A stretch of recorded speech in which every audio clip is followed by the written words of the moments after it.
Okay, hi everyone. Welcome again to this episode of my podcast. Today I have Tomi Adesina. Tomi, do you want to do a brief intro?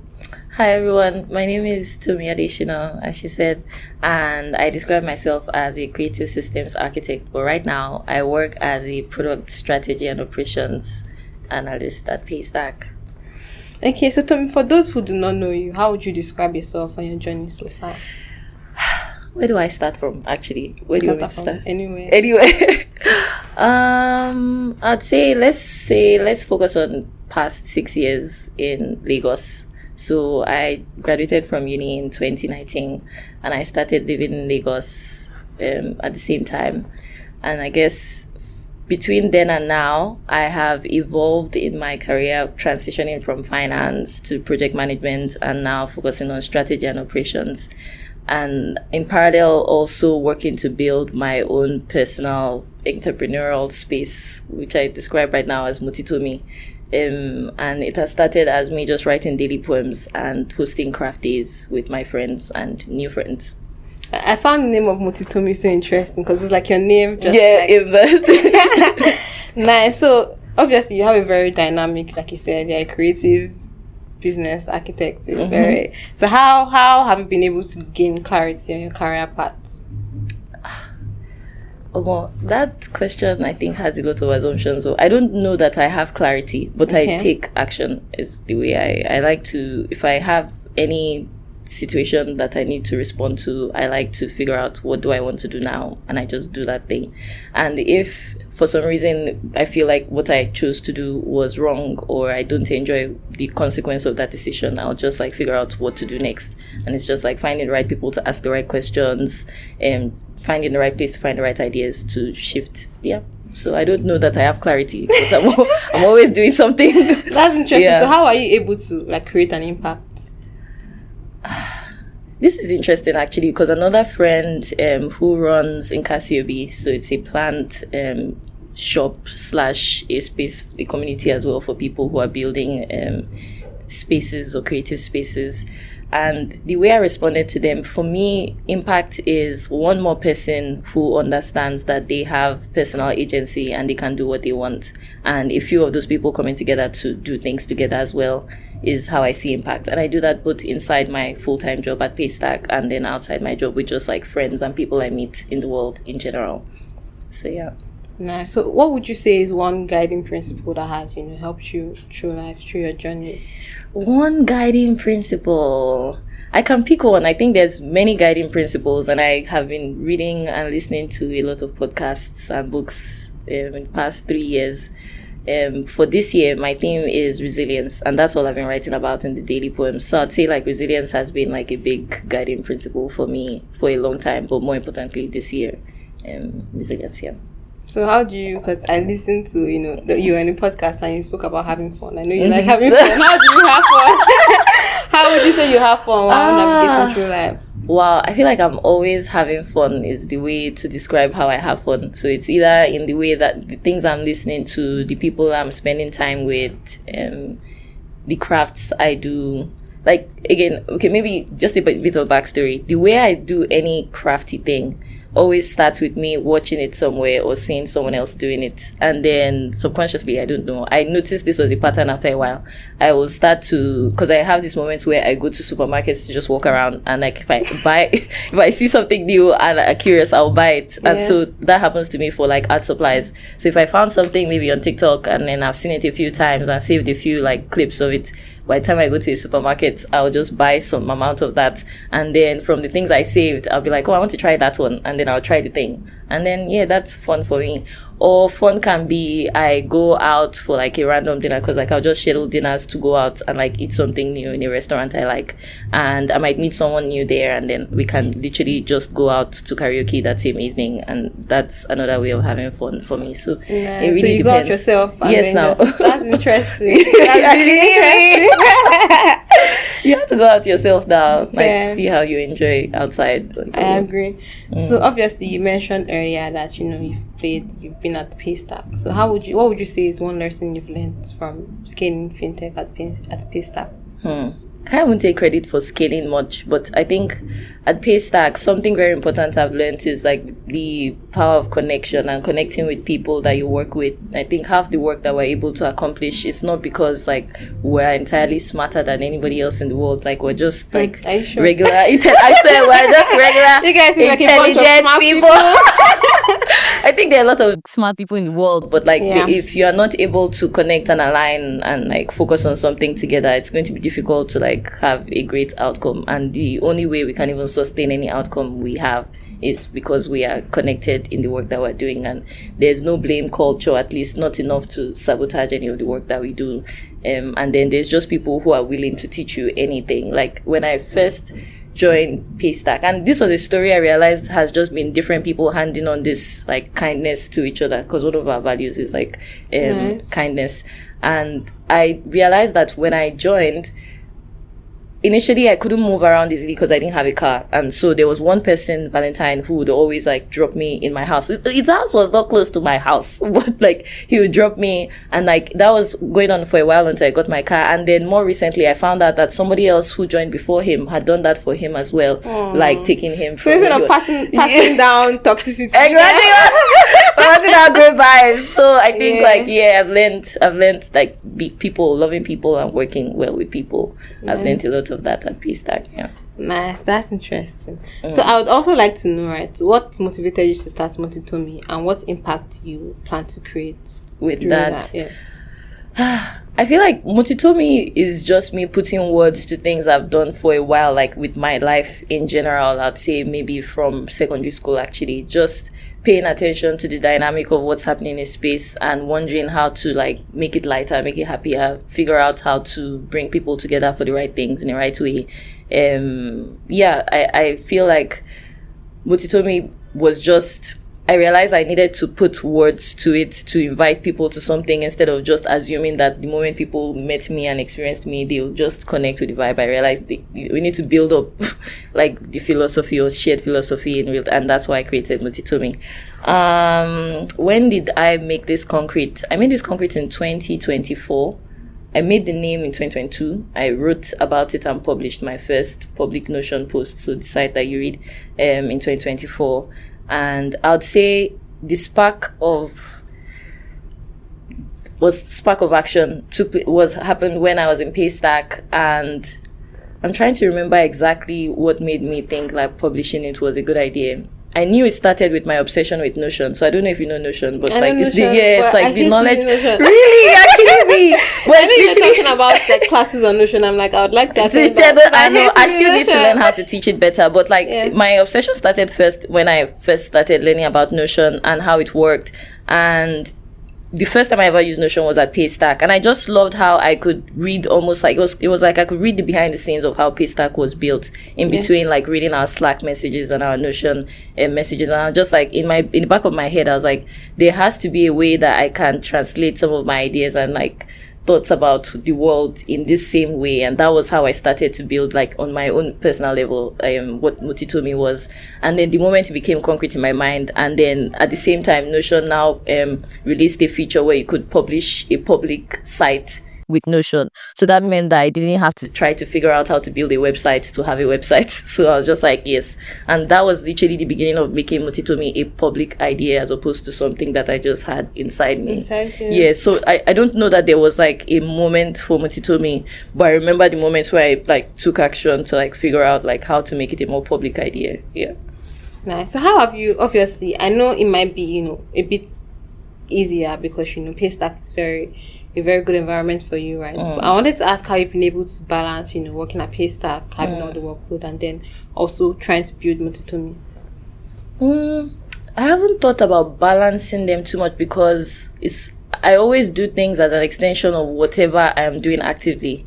So I even feel like doing Motitomi has helped me be a better person working at Paystack because I am learning things outside of work that end up bringing back to work to influence how I work with people at Paystack. Anytime I figure out something related to maybe project management or process optimization or people management or even just personal life improvement, I just copy the same things with in and out of Paystack. And so for me, it feels like instead of putting all my energy and ideas only through one point of view, which is Paystack, which would be expected, I also have another point of view where I can share like a less specific version of the same learnings to a different audience. Yeah.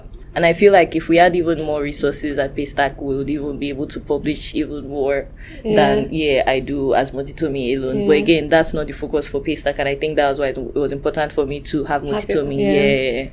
That's interesting, because like it's so interesting because you seem very like clear on, you know, how you approach things, but have you ever had like moment of doubt? And how I'm always in doubt. You don't seem like it. No, I don't. I think again, I don't like to stay in doubt. Like there's no point. Anything can happen. So I can't stay in doubt. I can only be sure of what I know, and then if I get new information, I can adjust. But I would be sure of what I am sure of, and then what I don't know, I will say I don't know, and then I can find out later. So I don't think I am never ever not in doubt, but I would not dwell on that because there's always that option. So I think you have good control over your mind. I don't know that I have good control over my mind. That's how it seems like. Because really? I'm in doubt, but no, like I need to push through. Yeah, like I guess I'm just aware. I'm very self-aware. Yeah, I think that's and it's a very important. And I said that in the other podcast actually. I'm very self-aware, sometimes to my detriment actually, and even knowing that is also an awareness. And so I read a lot. And I ask questions a lot. And I guess that's how I get through it. Like, if I'm that confused, I'll ask a few people. If I'm still confused, I'll read a few books. There's self-awareness, there's self-acceptance, right? So how do you, once you're aware of something, do you always accept it before moving forward? Or do you sometimes just like... It's a very broad question. It depends. Like... I don't know. For instance, I can get this one very, very raw, and I've not even expressed this much in my office or to my manager. But my most recent title transition was not like personally driven. I did not decide that I wanted to shift from project management to product strategy and operations. It was just something that we realized was required when we were planning. I was literally in the middle of writing a series about how to handle project management from the different cycles. So the initiation phase, the planning phase, execution, monitoring, and conclusion. And literally in the planning phase, we realized for one of the projects that we had, we needed to have strong executors that were working on the project live. And so I literally shifted from someone that was just coordinating projects to being involved in a very specific project. And for me, it took a while to accept that, because I was just like, no, the thing I thought was important from the beginning of the year is the most important thing. But then I stepped back and I was like, this thing that I am now in is both important for the entire company and also personally very important for me. Because we were, like, before we started this, we were talking about the importance of working smart. And I feel like because I am somebody who is such a hard worker, I'll always try to figure out how, whatever way something needs to get done. But now this role requires me to figure out how we can win successfully, strategically. Like, I can't just keep trying a bunch of things to make something work. Like, I need to figure out what the best thing to try to win with is. And so it took some time, like maybe 2 weeks, for me to actually fully accept the transition. And then it now came to like, okay, reviewing the job description with my manager, and I even have a new manager now. And so the work is now like, okay, what would my performance development plan look like, so that I make sure that I am actually fully able to fulfill this role. So I think like it's just time and engaging with the thing. I'm not hiding away from the realization that this thing needs to be dealt with. This is a feeling I have on my mind. Yeah. That's interesting. So what would you, I guess, say to someone that is trying to, come into themselves, right? Like understand, be aware and accept themselves, and trying to also excel at work and do their own personal things. Just, I think it's so difficult, because I'm realizing like the version of me that would answer that question maybe like my first year into the job is different from the version of me that would answer it like 3 years in, and now almost 6 years in. I'd say the first thing is just being very clear on like what you want and what you know how to do. And then the next step is now figuring out like the people who know you and people who are interested in your development, so that you can have like the right kind of conversations with those kind of people. And then now just explore every possible opportunity that you think you are inclined to. And then, because you won't get everything. And that's the thing, like I feel like when you don't give yourself you give yourself options.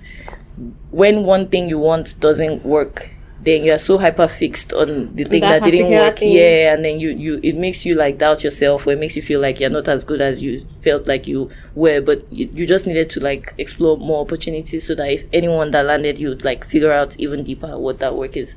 So like there's no definite part that I don't know that even the way that I handle things will work for everybody, but if everybody was being clear on like what they wanted, what they know, and the people that can support them to get those things, then it gets a bit easier. Like you're just engaged with life in real time, as opposed to trying to find the perfect answer to your life, because there's nothing like that. I agree, and I think I like that you mentioned people, right? Because I think we were having a question earlier about where I work, and I was just saying that I don't know if I mentioned it. Because people around you, like, very important, because you might be ambitious, you might be smart, you might be whatever. But if you don't have supportive people around you, you might not go anywhere, especially like a manager, right? Yeah.